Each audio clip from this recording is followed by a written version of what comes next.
Gipropesiya nga ang mga tawo moanhi aron mangita sa dalan sa kinabuhi. Daghang mga miyembro gikan sa gawas sa nasod ang mibisita sa Korea. Bisan og dili komportable ang paglupad tungod sa kapiot sa luna ug dili makanaog tunga-tunga sa biyahe. Sila mibiyahe gikan sa tumoy sa kalibutan ngadto sa lain aron mahiusa sa ilang langitnong pamilya. Gusto mo balik sa atong puloy-anan, ang langit. Tungod kay nagkinabuhi kita sa makasasalang kalibutan, lisod ang tanan. Sama ra kini sa pagkabilanggo. Tungod kay kini usa ka dapit diin ang mga makasasala nga nahulog gikan sa langit, naghinulsol o gipasiguli, dili kini komportable. Dinhi sa kalibutan, ang mga tawo nag-antos sa kainit kung ting-init, ug katugnaw kung ting-tugnaw. Ug makasinati silag daghang kasubo, kasakit ug kapait. Kini tungod kay dili kini atong yutang natawhan. Kita mga langyaw lamang dinhi sa kalibutan. Ang akong daan nga lungsod usa ka walog nga namulak og mga bulak sa peach, apricot ug mga batang azalea. Usa ka palasyo nga gibutangan og nagkalain-laing kolor sa mga bulak.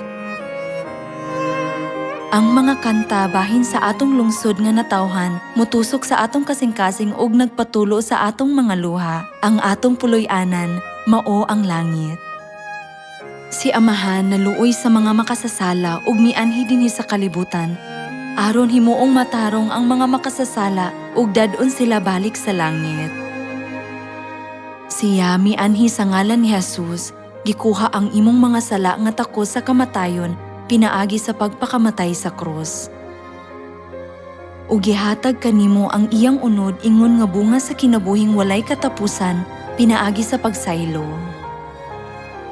Dayon, mipakita siya sa ikaduhang higayon sa ngalan ni Kristo ansanghong, ug gibalik ang kamatuoran nga giyatakan ni Satanas. Sa niining paagiha, makabalik kita sa atong yutang natawhan.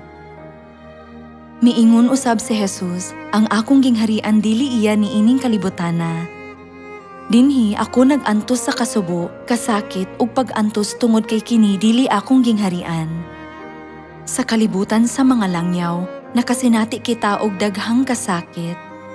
Ang Dios mianhi niining kalibutana aron luwason ang mga makasasala, apan ang mga tawo napakya sa pag-ila kaniya o giluto siya pag-ayo.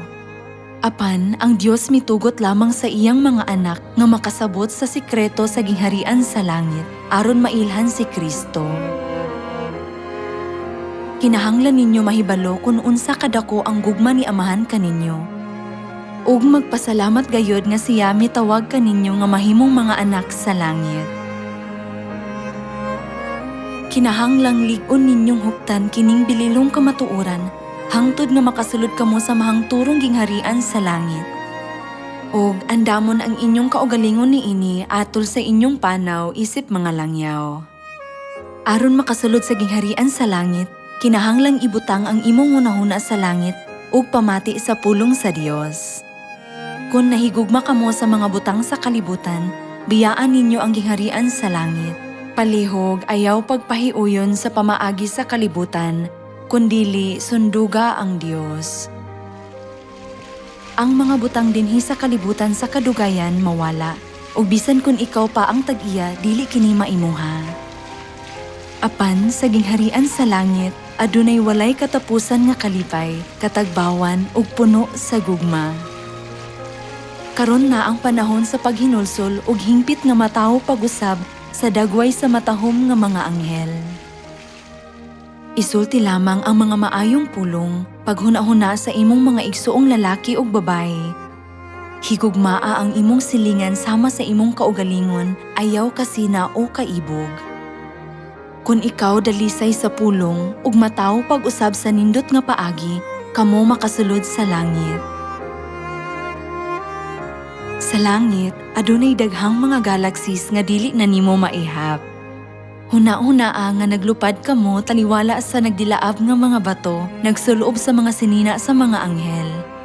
Maghimo si Amahan og bag-ong mga binuhat kada adlaw. Karon, mobisita ka sa tanaman sa liryo, ugma sa tanaman sa rosas, ug sa sunod adlaw sa tanaman sa hidringgiya. Nindot nga lugar kanunay nagpakita. Si Apostol Pablo nga nakakita sa langit, nakakaplag ni ining maanindot kaayo nga dili niya kini maipahayag sa mga pulong. Kini nahisulat ang wala makita ug madungog ug ang wala gayud palandunga sa tawo. Mao ang giandam sa Dios ni adtong nahigugma kaniya. Ang atong mga pag-antos dili ikatandi sa himaya nga ipadayag, ug ang Dios muganti kanimo sa mala sa inyong binuhatan. Busa, kinahanglan nga antuson ang mga kalisdanan alang sa ebanghelyo ug magtigom og mga panalangin.